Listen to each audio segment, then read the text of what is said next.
Okay guys, hari ni aku nak rasa air taufu tea. Sebab apa dia panggil taufu tea? Ada taufufa dalam air tea ni. Jom kita rasa. Ni dia guys.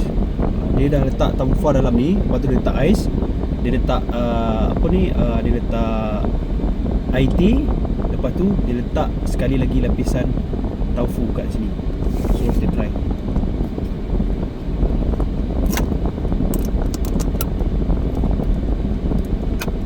First time rasa ni dekat section 13 Shah Alam, dekat dengan menara U2. Kalau korang perasan dekat Ion tu masuk belakang Shell. Ya, belakang Shell.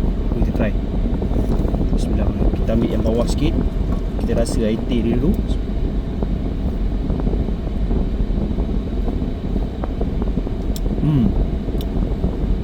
Air tea dia okey lah, manis sikit. Rasa pahit tea tu belum cukup bagi aku lah, bagi takak aku. Tapi rasa manis tu ada. Aku rasa tea dia ni kena pekat sikit baru ada kick. So dia letak dengan tahu ni, taufufa ni.